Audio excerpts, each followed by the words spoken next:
Tudo às vezes demora também, né, doutora? Demora. Até o judiciário está realmente cheio, né, de ações, são muitos crimes realmente, são muitas pessoas presas e acaba demorando, são poucos juízes. Por exemplo, aqui na nossa comarca, né, são 2 varas criminais e uma de execução penal.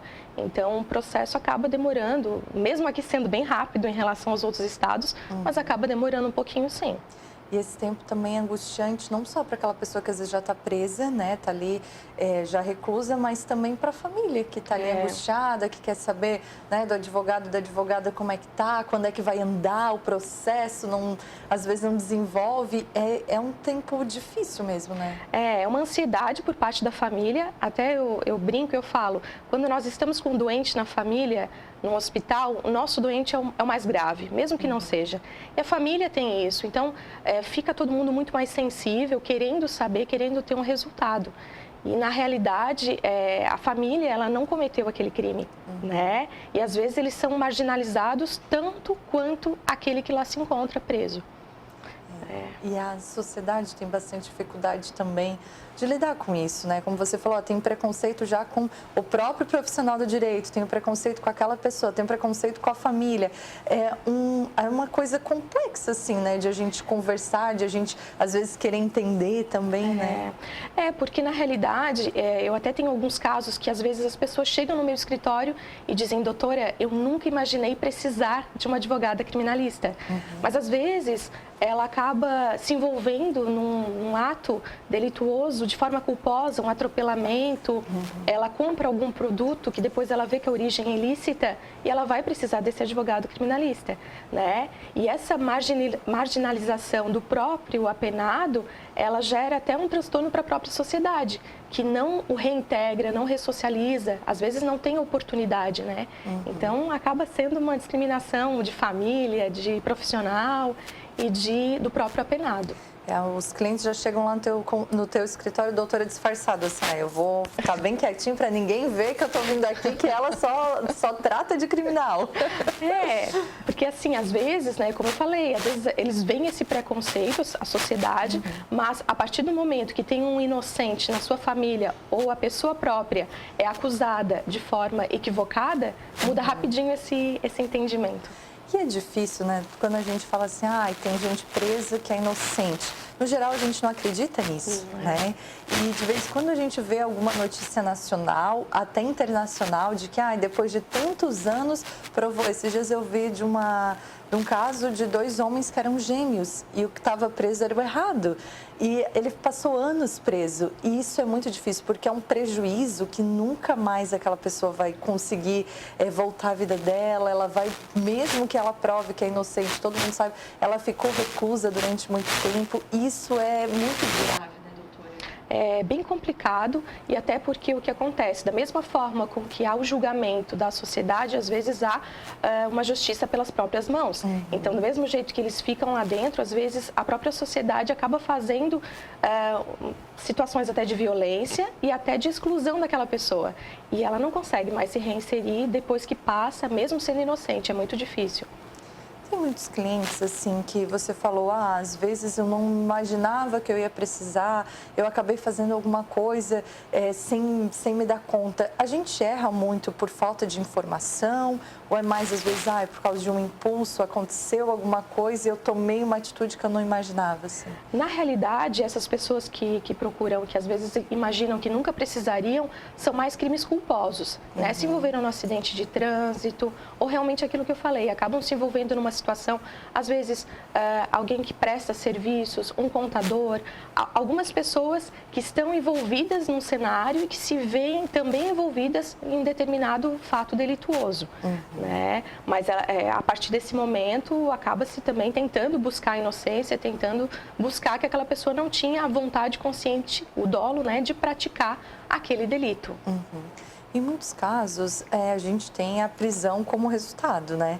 mas em outros casos a gente também tem penas mais brandas, digamos assim, que a pessoa às vezes, ela não vai ser presa, no caso um contador, às vezes que se envolveu numa situação, não vai ficar preso, mas ele vai pagar uma multa, vai pagar serviço comunitário. Tem inúmeras penas assim, doutora? Existem tipos de pena, existem as penas privativas de liberdade e existem as penas restritivas de direitos, né?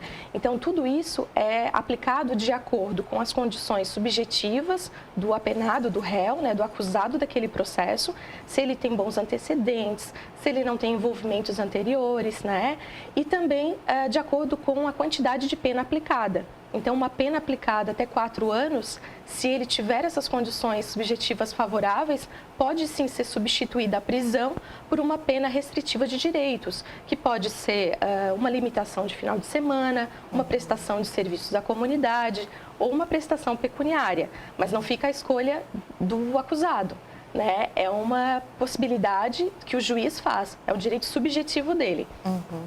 E saber o que o juiz vai decidir é muito incerto, né? Nós contamos com ótimos profissionais aqui na região, mas claro que existem situações em que tu acreditas naquilo, que tu buscas aquilo, que tu sabes a realidade dos fatos, mas por situações adversas a pessoa não consegue comprovar. Às vezes existe um excesso por parte, no inquérito, por parte da acusação, mas às vezes não se consegue. E daí para isso existem os recursos, né, para os tribunais superiores. Pois é, eu ia te perguntar isso mesmo, doutora. A gente tem, de vez em quando a gente vê até informações, notícias, fulano foi preso assim, a condenação foi tal, mas ele vai recorrer, o advogado disse que vai recorrer. A gente tem algumas instâncias que se pode recorrer na tentativa de diminuir uma pena, por exemplo? Sim. Existe o julgamento, que é feito pelo juiz de piso, né, que é o juiz de primeiro grau, que são os juízes das comarcas. O primeiro recurso que se faz, até na área criminal, né, é para o Tribunal de Justiça, para os desembargadores. Então, existe uma série de recursos que se faz para o tribunal. Após isso, que daí se falou muito também, né, esses últimos dias, pode-se fazer recursos especial, extraordinários, agravos e habeas corpus, por exemplo, na parte criminal, para Brasília, para o STJ e para o STF. Tudo buscando uma redução de pena, buscando alguma nulidade que foi verificada e não foi constatada, não foi reconhecida, e as outras teses que o advogado entender necessárias. Em qualquer crime se pode buscar todos esses recursos ou não? Sim, em todos os crimes. Esse é um direito, né, do réu, daquele que se vê acusado, de ele poder utilizar de todos os recursos possíveis. Uhum.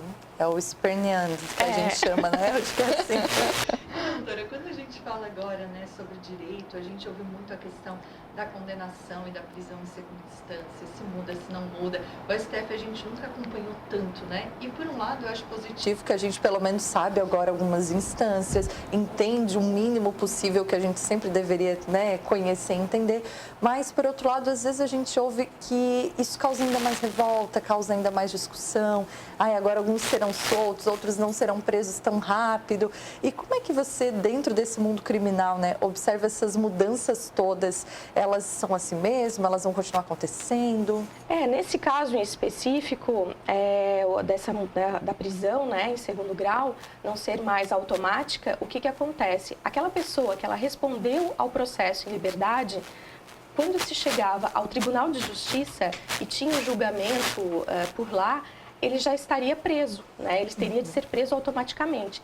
Entretanto, se caso tivéssemos a possibilidade de outros recursos, né? Se a pessoa já estivesse respondendo ao processo presa, ela automaticamente vai. Então, assim, em resumo, né? Porque é um tema bem complexo. Uma pessoa que responde presa a um processo, ela não vai ser solta por causa dessa decisão. Né? Ela só vai resguardar o direito de a pessoa recorrer. E se ela estiver solta, daí sim, se tivesse sido presa nesse intervalo, seria solta por interferência desse último julgamento que teve. O direito é algo que muda bastante e nesses últimos anos, pelo menos, a gente tem visto, né, essas mudanças repercutirem mais. É uma área que tem que estar sempre estudando, sempre procurando, pesquisando? Sim, na área do direito, cada caso concreto, né, tem uma tese específica, tem algo específico que pode ser aplicado. Com a modificação das legislações, dos entendimentos dos tribunais, o advogado criminalista ele tem que estar em constante estudo, constante atualização mesmo. É uma área que demanda bastante atenção da nossa parte. E você contou um pouquinho pra gente, né, que já tinha essa vontade, esse desejo desde a faculdade, mas é algo também, né, doutora, que vai sendo construído, assim, né, como o próprio trabalho, as pessoas, não, eu vou lá buscar a doutora Lisiane. São coisas que vão com o tempo, assim, com amadurecimento e como qualquer outra profissão também exige muita dedicação, muito estudo e também saber que as coisas acontecem, né, devagarinho, né? É bem assim. Até em relação a essa escolha, existe aquele também preconceito da própria família. E quando falas, você é advogada criminalista, minha filha, por que não escolheu outra área? Tem tanta coisa mais tranquila. Mas quando é paixão, assim vai. E é como tu falaste, tem que acabar fazendo as coisas gradualmente, né? Conquistando a confiança dos clientes, eles também acreditando na solidez do teu trabalho. E eu acho que é assim que se constrói uma carreira na área criminal. Mas eu acho que qualquer coisa que a gente foca mais, assim, né, muito específico, acaba sendo mais tranquilo, né? Porque tem hoje muitos advogados que atuam em diversas áreas e ok, né? Mas às vezes quando a pessoa tem essa possibilidade, também esse foco de, não, eu vou fazer só isso, ela acaba tendo, né, um caminho diferente e acaba sendo procurada por aquilo especificamente, né? Sim, no meu caso eu só trabalho na área criminal, mas existem colegas que acabam trabalhando em outras áreas, né? Cada um faz o que acha melhor. Só porque do mesmo jeito que se procura um especialista quando se procura um médico, né? E na nossa área são tantos ramos e tantas especialidades que hoje em dia está mais difícil o advogado se aventurar em outras áreas que não domina, né? E cada advogado tem o seu conhecimento e vai adquirindo a experiência que é necessária para a defesa daquele seu cliente. Você usou um termo agora há pouco que falou assim, eu faço presídio. Como é que é isso na prática? Sim, não, porque tem advogados que acabam não indo, não fazem atendimento no presídio, né? Eu trabalho com execução penal e faço o atendimento, não se faz visita ao preso, né? Que isso é a família, mas se faz o atendimento, se leva para ele a decisão daquele pedido que foi contratado e se conversa com ele sobre uma audiência que está prevista, orientações desse tipo. Então, quando faço presídio, eu vou ao presídio, né? Tanto aqui tem o presídio Santa Augusta, Penitenciária Sul, faz a região sul aqui toda. Isso é importante também para aquele cliente, né? Porque uma coisa é, um familiar foi lá no advogado, ouviu e foi lá no presídio contar o que ele falou, né? Mas nesse momento, eu acho que a pessoa tem essa necessidade também de ouvir da boca do profissional o que ele está pensando, quais são as possibilidades, qual é a realidade, se sente mais seguro também, né? Sim, é como nós falamos, às vezes a sociedade ela tira uma conclusão pelo que ela escuta, a família escuta da gente, passa uma opinião, passa algo para o preso e às vezes não é nada daquilo, né? Então nada melhor do que o profissional ir até o cliente e explicar para ele o que aconteceu realmente. Eles ficam mais seguros, às vezes a gente fala para a família, não adianta, daí tem que ir lá explicar certinho o que aconteceu naquela decisão. Pois é, até porque muitas vezes as decisões, os termos utilizados no direito são difíceis de as pessoas entenderem de uma forma prática, né? Realmente. Antigamente era mais, eles utilizavam muito latim, a linguagem bem mais rebuscada. Hoje existem os termos jurídicos, né? E daí acaba que as pessoas não têm esse conhecimento também, né? Então tem que explicar certinho o que aconteceu. Tem que traduzir, né, doutora? Tem que traduzir, E tem muitos casos, assim, nesse teu tempo de trabalho, coisas que você olhou e disse assim, nossa, isso é muito difícil, isso é muito grave, ou vai acostumando e não tem, assim, mais tanto, nossa, isso aqui é muito complicado. Eu não faço uma definição dos casos que eu vou atuar pelo tipo de crime, né? Eu pego todos os crimes, mas eu me permito não pegar determinado crime de assalto, determinado crime de latrocínio, determinado crime de estupro, né? Então, eu acho que os casos mais difíceis são aqueles em que a prova vai ficar muito dificultosa na questão que a pessoa é inocente. Então, quando sai aquela decisão que tu vê que a justiça foi feita realmente, passa toda aquela preocupação, aquela situação de que aquele caso foi extremamente difícil, mas foi muito salutar, né?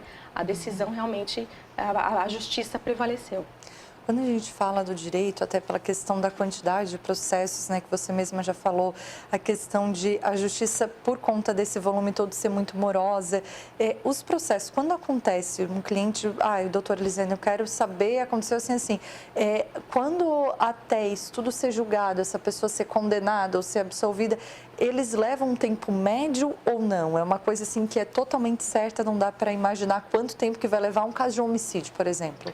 Um caso de homicídio completo leva bastante tempo porque ele tem de ir para júri popular, geralmente, né? Vai, só se ocorrer alguma causa que ele não seja pronunciado. Mas vamos colocar num outro tipo de crime, que eu tenho uma previsão maior. Um tráfico, um crime que teve o flagrante. Mais ou menos uns 3 meses está sendo marcada a audiência. E daí tem juízes que já julgam na própria audiência de instrução e julgamento e outros que acabam demorando um pouquinho mais, mas geralmente aqui na região é rápido. Mas existem situações, por exemplo, de casos que demoram anos. Né? Em outras comarcas se vê isso, reclamação dos próprios advogados nesse sentido. Uma pessoa em flagrante por tráfico, por exemplo, geralmente ela já vai aguardar todo esse julgamento detida. Exatamente, exatamente. Então, ela é presa naquele dia. Se tiver alguma circunstância, alguma nulidade, alguma situação que possa fazer com que ela responda em processo em liberdade, né, os pedidos serão feitos pelo advogado criminalista. Eles serão feitos os pedidos de relaxamento, no caso de relaxamento de prisão, de revogação ou liberdade, e por meio de habeas corpus. Mas, se não, aguarda preso, sim.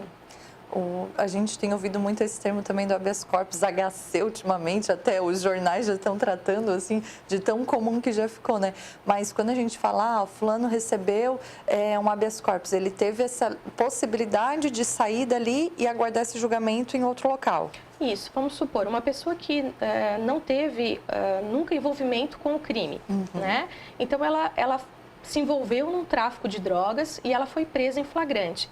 Entretanto, se impetrou um habeas corpus e se viu lá que essas condições subjetivas favoráveis dela, primária, residência fixa, trabalha, o crime foi uma situação pontual, aplicação de pena, não um pré-julgamento, mas se prevê que vai poder depois ser em um regime aberto.